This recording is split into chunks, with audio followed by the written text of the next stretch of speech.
Dude की कहानी शुरू होती है अगन से, एक ऐसा लड़का जो बाहर से बेहद मजाकिया, मस्ती भरा और बेफिक्र लगता है। उसकी लाइफ में कोई स्ट्रेस नहीं दिखता, हर सिचुएशन को हंसी में टाल देता है। इसी वजह से लोग उसे डूड बुलाते हैं।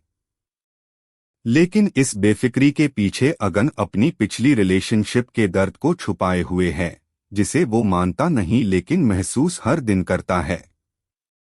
अगन की जिंदगी में एक ही इंसान है जो हर हाल में उसके साथ खड़ी रहती है, कुरल। बचपन की दोस्त, कजिन और उसके दिल के बहुत करीब। उनके बीच एक अलग ही समझ है, ऐसी बॉन्ड जिस पर भरोसा मजाक से ज्यादा गहरा है। समय के साथ कुरल को अगन से प्यार होने लगता है। दोस्ती से आगे बढ़कर वह अगन को अपने फ्यूचर में देखती है। एक दिन कुरल हिम्मत जुटाकर अगन को अपने फीलिंग्स बताती है। लेकिन अगन, जो रिलेशनशिप्स से पहले ही डरा हुआ था, उसे मना कर देता है। उसकी ये रिजेक्शन कुरल को अंदर तक तोड़ देती है। वह महसूस करती है कि शायद अगन ने उसकी कभी उसी नजर से तरफ देखा ही नहीं, और इसी दर्द के साथ कुरल उससे दूर चली जाती है। कुरल के दूर जाने के बाद पहली बार अगन को अपने जीवन में खालीपन महसूस होता है। उसे एहसास होता है कि शायद उसने किसी ऐसे इंसान को खो दिया है जो सच में उसका अपना था। उसकी जिंदगी की मस्ती, हंसी सब फीकी लगने लगती है। धीरे धीरे अगन समझता है कि वो सिर्फ एक डूड नहीं बनना चाहता, वो बदलना चाहता है, मैच्योर बनना चाहता है, रिस्पॉन्सिबल बनना चाहता है।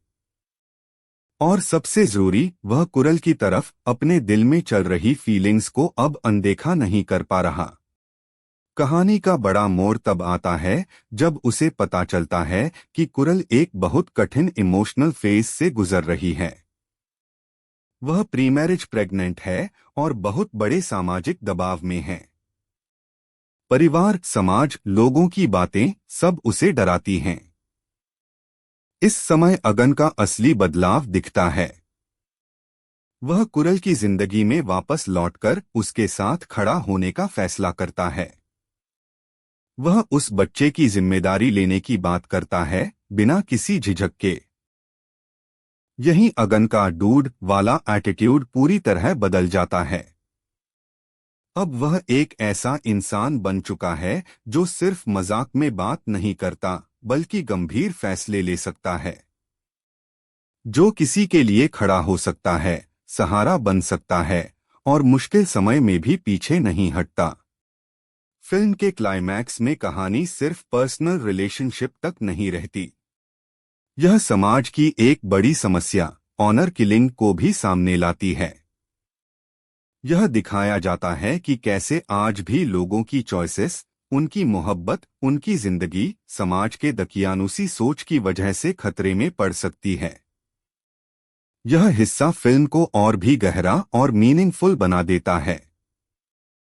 अंत में अगन और कुरल के बीच रिश्ते की परिभाषा बदल जाती है।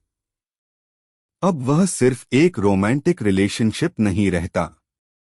यह एक ऐसा बॉन्ड बनता है जिसमें भरोसा, समझ, मैच्योरिटी और जिम्मेदारी एक साथ जुड़ जाते हैं। कुरल को महसूस होता है कि जो इंसान पहले सिर्फ मजाक में जिया करता था, वही अब उसके लिए एक मजबूत सहारा बन गया है। और अगन समझता है कि प्यार सिर्फ फीलिंग्स का खेल नहीं, बल्कि कमिटमेंट और करेज का नाम भी है। डूड बेसिकली एक लड़के की ग्रोथ की कहानी है, कैसे एक बेफिक्र, हंसी मजाक वाला इंसान जिंदगी की असलियत समझकर एक बेहतर इंसान बन जाता है। ये फिल्म कहती है कि कभी कभी प्यार आपको बदलता नहीं, बल्कि आपको आपका असली रूप दिखा देता है। और ऐसी मूवी एक्सप्लेनेशन वीडियोस के लिए सब्सक्राइब करें।